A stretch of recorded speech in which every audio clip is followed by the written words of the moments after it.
이에 보아스가 룻을 맞이하여 아내로 삼고 그에게 들어갔더니 여호와께서 그에게 임신하게 하심으로 그가 아들을 낳은지라. 여인들이 나오미에게 이르되 찬송할지로다. 여호와께서 오늘 내게 기업 물을 자가 없게 하지 아니하셨도다. 이 아이의 이름이 이스라엘 중에 유명하게 되기를 원하노라. 이는 내 생명의 회복자이며 내 노년의 봉양자라. 곧 너를 사랑하며 일곱 아들보다 귀한 내 며느리가 낳은 자로다. 하니라. 나오미가 아기를 받아 품에 품고 그의 양육자가 되니 그의 이웃 여인들이 그에게 이름을 지어주되 나오미에게 아들이 태어났다 하여 그의 이름을 오벳이라 하였는데 그는 다윗의 아버지인 이새의 아버지였더라. 베레스의 계보는 이러하니라. 베레스는 헤스론을 낳고 헤스론은 람을 낳았고 람은 암미나답을 낳았고 암미나답은 나손을 낳았고 나손은 살몬을 낳았고 살몬은 보아스를 낳았고 보아스는 오벳을 낳았고 오벳은 이새를 낳고 이새는 다윗을 낳았더라.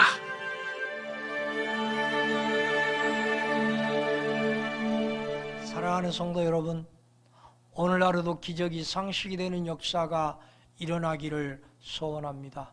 추석 연휴 10월 2일 금요일 새벽 예배를 하나님께 드리겠습니다. 룻기서 4장 13절입니다. 보아스가 룻을 취하여 아내를 삼고 이렇게 함으로써 모압 여인은 가나안 여인 나아 및 다말과 더불어 여인 중에 그리스도의 계보에 들어가는 영광을 얻게 되었습니다. 룻은 자기 민족의 신인 그모스를 버리고 온전히 여호와를 신앙함으로써 하나님의 크신 구원의 은총을 힘입을 수 있었을 뿐 아니라 그리스도의 종이 되는 복을 받았으니 이것이 하나님의 은총입니다. 여호와께서 그로 잉태케 하심으로 당시 이스라엘 사이에서는 아들을 낳게 되는 것이 무엇보다도 귀중한 하나님의 축복으로 여겨졌습니다.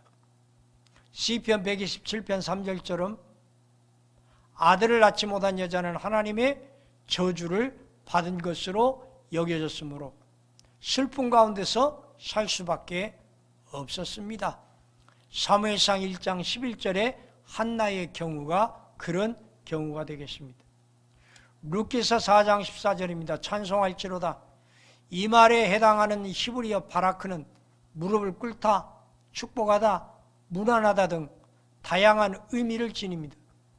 그런데 이 말이 인간 대 인간 사이에 사용될 때는 주로 무릎을 꿇다, 축복을 빌다 등의 뜻으로 사용됩니다.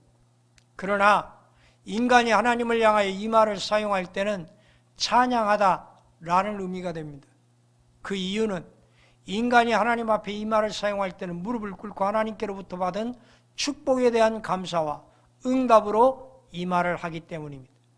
유명하게 이 말에 해당하는 히브리어 이퀄에는 부르다, 선포하다, 읽다를 의미하는 콰라의 수동형으로 곧 불리워지다, 선포되다로 옮길 수 있습니다. 따라서 어떤 사람의 이름이 사람들 사이에서 좋은 의미로 많이 불려진다는 것은 곧 그 사람이 유명하다는 것을 의미합니다. 룻기서 4장 15절입니다. 내 생명의 회복자가. 이 말은 나오미의 생명이 새롭게 된다는 것, 즉 마치 죽은 것과 방불했던 나오미의 가정 엘리멜렉 가문이 룻이 낳은 그 아이로 인해 생기를 되찾게 된 것에 대한 표현입니다. 내 노년의 봉양자, 이것은 나오미에게 손자가 생겼으므로 그로 인해 그녀가 비록 늙더라도 장성한 손자의 봉양을 받게 될 것이라는 말입니다. 7 아들보다 귀한 자부, 그동안 룻이 시모를 잘 공경하고 헌신하며 순종하였던 사실에 근거하여 결국 그러한 지극한 요성이 열매를 맺게 된 사실을 칭찬하고 있는 말입니다. 특히 히브리 사람들에게 있어서 7이라는 숫자는 충만이나 완전을 상징하며 하나님께로부터 자녀의 축복을 풍성히 받았음을 상징할 때도 사용하고 있습니다. 따라서 본절은 시어머니에 대한 룻의 공경과 헌신이 많은 아들이 그것보다 더욱 컸다는 것을 생생히 표현하는 말입니다. 룻기서 4장 16절입니다. 아기를 취하여 품에 품고 어떤 사람은 나오미가 단순히 그 아이의 보모가 되었다는 사실을 강조하지만 사실상 이것은 보아스와 룻을 통해서 난 아이가 엘리멜렉 가문에 속하게 되었음을 의미하고 있습니다. 룻기서 4장 17절입니다. 나오미가 아들을 낳았다. 보아스와 룻이 낳은 아들은 계대 결혼에 의해 태어난 아이이므로 곧 나오미의 남편인 엘리멜렉의 가문을 잇게 될 아이였으므로 이렇게 말했습니다. 오벳은 섬기다에 해당하는 아바드의 분사형으로서 섬기는 자를 의미합니다. 그러므로 탈금역에서는 오벳을 여호와의 종으로 번역하고 있습니다. 여기서 오벳이란 이름은 늙은 나오미를 봉양하고 섬기는 자라는 15절의 의미에서 그처럼 불려진 것으로 추정할 수 있습니다. 그는 다윗의 아비인 이새의 아비였더라. 본세의 저자가 다음의 이전은 다윗의 족보를 열거하기 전에 본세 이야기를 마무리하면서 특별히 본구절을 삽입시킨 것은 저자가 본서를 기록한 목적을 보여주기 위함이었습니다. 룻기서 4장 18절입니다. 세계입니다. 세계에 해당하는 히브리어 톨레도르는 나타를 의미하는 동사 얄라드에서 파생된 것으로 세대 또는 계보를 의미합니다. 무엇보다도 이 말은 사람의 족보에 대해서뿐 아니라 사물의 개통적 구분이나 사건의 구분에 대해서도 창세기 2장 4절에서 사용되었습니다. 그러므로 이 말은 구속사에 있어서 역사의 흐름을 신학적으로 구분하는 용어로 사용되어집니다. 룻기서 4장 19절입니다. 헤스론, 유다의 손자이며 베레스의 장자로서 다윗의 조상된 사람입니다. 람, 헤스론의 차자로서 다윗과 그리스도의 조상된 사람입니다. 암미나답, 유다 지파 헤스론 자손으로 람의 아들이자 족장 나손에 붙인 대제사장 아론의 장인이기도 합니다. 신약의 그리스도의 계보에는 아미나답으로 표현되어져 있습니다. 룻기서 4장 20절입니다. 나손, 그는 이스라엘 백성들이 광야에서 장막 세우기를 마쳤을 때에 유다 지파의 족장으로서 성소에서 제1일에 예물을 드렸던 사람으로 민수기 7장 12절에 기록되어 있습니다. 살몬, 이스라엘의 가나안 정복 전쟁 당시에 정탐꾼들을 도와 여리고를 무너뜨렸던 기생 나악과 결혼한 사람으로 마태복음 1장 5절에 기록되어 있습니다. 룻기서 4장 22절입니다. 이세, 룻과 보아스의 손자이며 다윗의 아버지입니다. 베들레헴에 거주했고 8명의 아들과 2딸을 낳았습니다.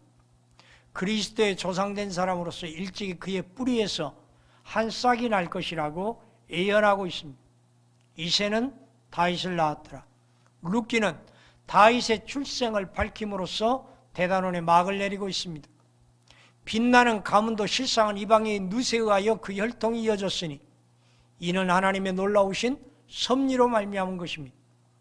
실로 하나님께서는 유대인만의 하나님이 아니요 이방인의 하나님도 되시며 모든 인류를 구원하기를 원하시는 만유의 주이시기도 합니다.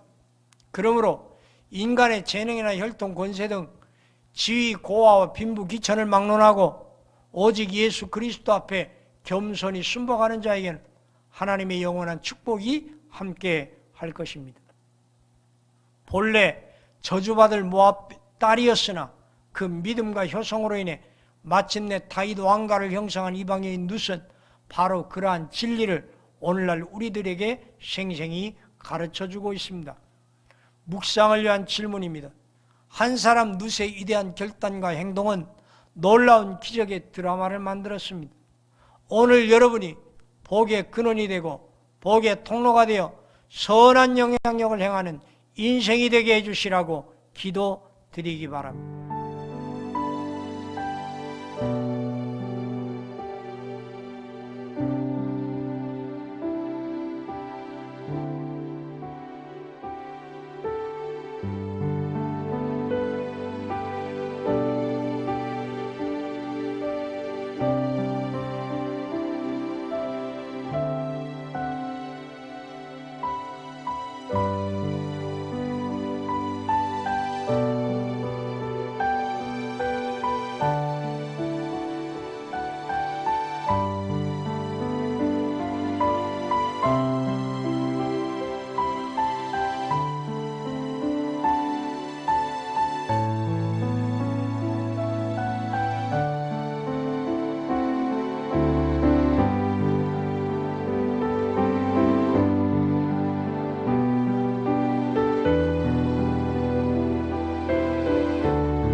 아멘.